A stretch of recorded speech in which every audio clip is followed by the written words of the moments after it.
चाचा प्रणाम। खुश रहो। क्या हाल चाल है? ठीक है।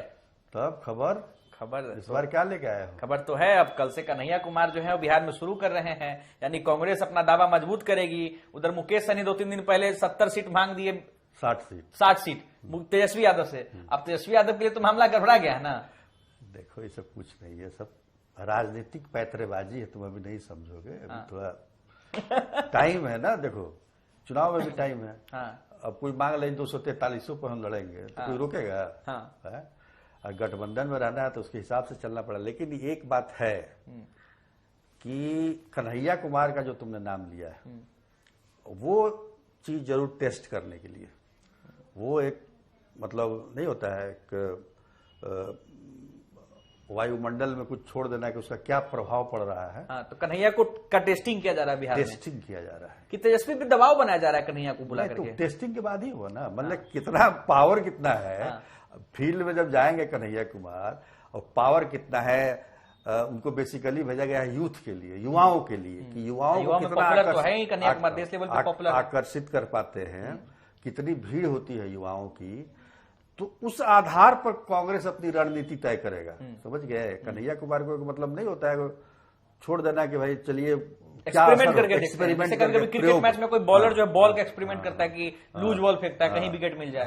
प्रयोग के तौर पर इनको उतारा गया। लेकिन एक बात बताइए चाचा कि क्या कन्हैया कुमार जब यात्रा करेंगे बिहार में, पदयात्रा करेंगे, पदयात्रा तो बिहार में आम बात हो गया, अब सारी पॉलिटिकल पार्टी पदयात्रा कर रही है, लेकिन क्या कन्हैया कुमार के पदयात्रा से बीजेपी से ज्यादा तेजस्वी यादव को नुकसान होगा? फिर मैं कहूंगा कि वही क्या असर होता है।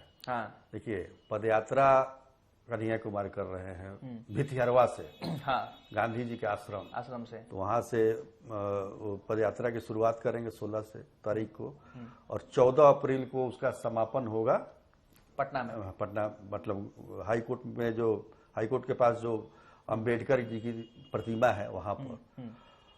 तो ये जो दिन है 16 से लेकर और 14 अप्रैल लगभग एक महीना मान के 28 30 29 दिन हो ही जाएगा। तो उसमें कितना प्रभाव ये छोड़ पाते हैं उसके आधार पर कांग्रेस तय करेगा। अगर मान लीजिए कि मतलब हुजूम उमड़ गया एकदम कन्हैया कुमार के साथ, जुनून उभर आया, एकदम लगेगा युवा जो है लहरा रहे हैं, तब तो समझिए कि बहुत कुछ उलट पुलट हो जाएगा यहाँ पर। मतलब यहाँ पर प्रदेश कांग्रेस में भी उलट पुलट हो जाएगा। अच्छा। और गठबंधन में भी 70 नहीं आगे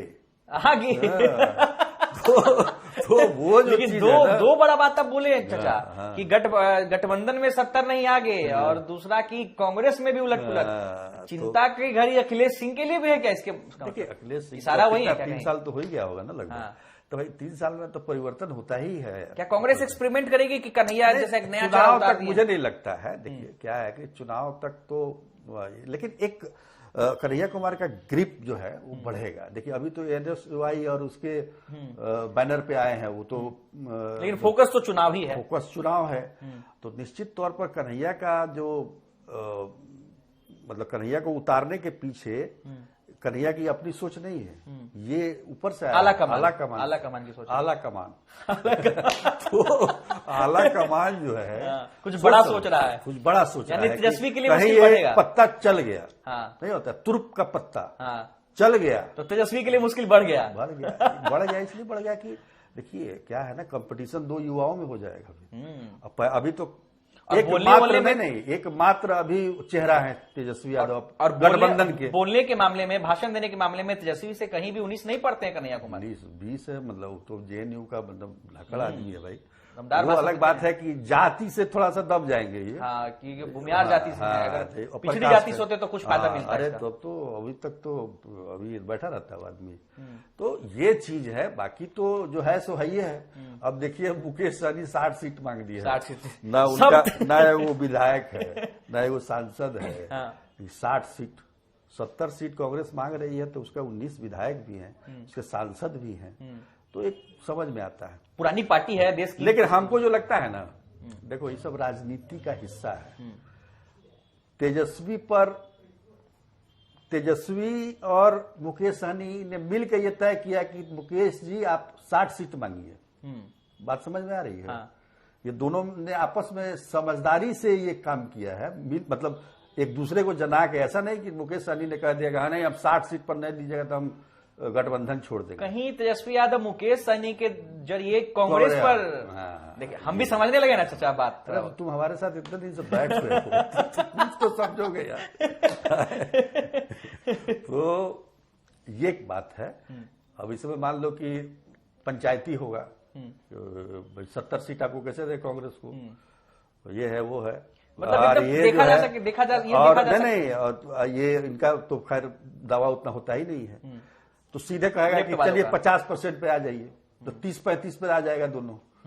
30-35 मतलब 70 में लपेट दिया पूरे दोनों हो जाएगा। तो लेकिन कन्हैया कुमार अगर हिट होते, आरजेडी का जो स्ट्रेटजी है ना, इस बार 170 सीट पे चुनाव लड़ना, अरे उसका सबसे ज्यादा क्योंकि लेकिन एक खबर तुमको और मैं दे सकता हूं, महागठबंधन से सीपीआई अलग हो जाएगी। सीपीआई अलग होगी तो सीपीएम भी अलग हो जाएगी। ये फ्रेंडली फाइट हो जाएगा क्या झारखंड जैसा?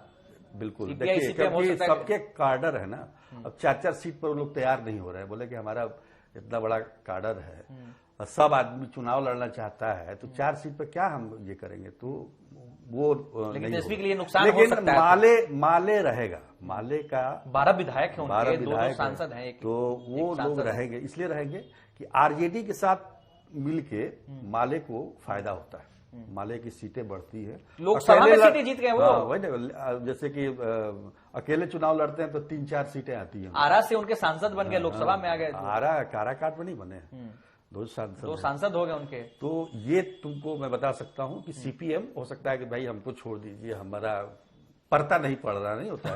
हम बोल भाव जब दुकान में जब सामान खरीदे जाते हैं तो जो है वो मतलब जच नहीं रहा है, मतलब ग्राहक सब भाग रहा है, तो वो अलग हो सकता है। लेकिन ये है कि एनडीए से टकराने से पहले महागठबंधन के अंदर में एक जोरदार युद्ध हो रहा है, उसकी शुरुआत हो रही है, एक तरह से शुरुआत हो चुकी है सीट बंटवारे को लेकर के, उठा पटक माथा पच्ची। ये दृश्य तुमको एनडीए में भी दिखाई देगा, एनडीए में भी होगा। हाँ, अब देखिए, अब चिराग पासवान आ गए हैं इस बार। हाँ, तो वो 30-35 सीट से कम पर तो मानेंगे नहीं। 27 सीट पर 27 तो उनके विधायक भी थे जब पिछली बार, जब 15 नहीं, अभी मान लीजिए 5 है ना, 5-6 30 तो ऐसे ही बनता है। 30 सीट तो ऐसे ही लेंगे, ऐसे ही लेंगे।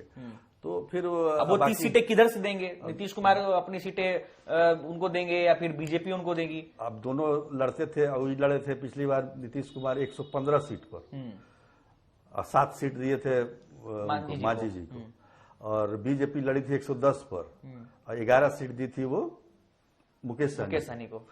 तो 121 और 122 पर ये लोग लड़ा था, 243 में। अब आ गए हैं चूंकि चिराग पासवान, तो 101 का तो फार्मूला है बिहार में। बाकी बच गया कि भाई 41 सीट, तो 41 सीट में मान लीजिए 30 ले लेंगे वो चिराग पासवान। तो फिर बाकी जो है मांझी जी हो गए, 6-7 सीटें उपेंद्र कुशवाहा, 6-7 सीटें मांझी जी को दे सकते हैं और 1-2 सीट उपेंद्र कुशवाहा को। उसी हिसाब से उसका 101 पर हो सकता है, क्योंकि एक बार ऐसा एक्सपेरिमेंट हो चुका है 2015 में, जब आरजेडी महागठबंधन में, तो वो एक मापदंड हो सकता है। लेकिन किसी भी हालत में नीतीश कुमार चाहेंगे कि हम सीट ज्यादा पर लड़ें, क्योंकि उनकी पार्टी एक सीट ही क्यों ना हो, लेकिन हम बड़े भाई की भूमिका में रहे हैं, क्योंकि लोकसभा में तो उनका जो है योगदान भी रहा है। वहां भी चलेगी किस्तान, ऐसी बात नहीं है, वहां भी मतलब मान मनोबल और ये वो धड़ पकड़। लेकिन अब 7 सीटें दी थी मांझी की पार्टी को, तो मुझे लगता है कुछ कम होगा इस बार। सीटिंग में 4 सीट और 1 सीट कहीं बढ़ा देंगे उनको, 5-6 सीट पर बोलेंगे कि अब चुनाव लड़ी, 1-2 सीट हम लोग बलिदान दे रहे हैं, 1 सीट आपको भी बलिदान देना पड़ेगा। अब मांझी जी भी तो देगा ना भाई, जेडीयू 15 सीटों का देना पड़ेगा अगर इस पर होता है तो, और बीजेपी को 10 सीट देना पड़ेगा, उनको भी कम करना पड़ेगा, कम तो करना पड़ेगा। लेकिन चलिए फिलहाल नजर बनाते हैं कन्हैया कुमार की यात्रा को, देखना पड़ेगा चाचा। तो जा रहे हो ना? हम तो जा रहे हैं, कल से नजर आएंगे। तो पल की जानकारी देना, एकदम ग्राउंड पर मुंडी गिन लेना भाई, कितने युवा घूम रहे हैं एकदम। और कल से लेकिन एक बात है कि प्रशांत किशोर ने एक पदयात्रा करने का, हालांकि पदयात्रा पहले भी हुए हैं, बीच में यात्रा जो होने लगती है ना, वो गाड़ी पे बैठ के गए, हेलीकॉप्टर पे बैठ के गए, वो भी यात्रा हो गया। तो अभी ये जेन्युइन पदयात्रा का मतलब है कि लोगों से जुड़ना, पैदल चलना लोग मिले। जैसे राहुल गांधी चले, उनको फायदा हुआ। हाँ, उनको फायदा हुआ। पावन से सीधे 99 सीट पर पहुंचे। प्रशांत किशोर को भी होगा फायदा। प्रशांत किशोर को भी होगा इस बार, वो भी कुछ तो होगा। लेकिन वो तो बहुत ज्यादा फायदे की बात करते हैं, उस पर हम लोग चर्चा करेंगे। भाई तो कुछ ज्यादा करेगा तब ना कम आएगा। हाँ। मान लीजिए मुकेश सहनी 60 मांगे तब ना 40 मिले, 30 मिलेगा। हालांकि मुझे लगता है 30 सीटें भी अगर मुकेश सहनी को मिल जाए तो उनके लिए बहुत अच्छी बात है, क्योंकि पिछली बार 11 सीटों पर चुनाव लड़े। 25 सीट मांग रहे थे पिछली बार, और एक डिप्टी सीएम का पद 2020 में, तो बात नहीं बनी, महागठबंधन में तो छोड़ के चले गए थे। खैर, मुकेश सहनी की ताकत बढ़ी है, नेता स्थापित हो गए हैं, ऐसी बात नहीं। महिलाओं ने उनको नेता माना है। हाँ, बिल्कुल। चलिए अब देखते हैं कि क्या कुछ होता है, लेकिन फिलहाल नजर कन्हैया पर हम लोगों की बनी होगी कि कन्हैया कुमार की यात्रा में कितनी भीड़ होती है। क्या कन्हैया कुमार बिहार में कांग्रेस के लिए असरदार होंगे? और चाचा भतीजा शो में तो चर्चा चलती ही रहेगी कि कौन किस पर भारी चलेगा। फिलहाल के लिए बिहार तक के सभी दर्शकों का शुक्रिया, नमस्कार।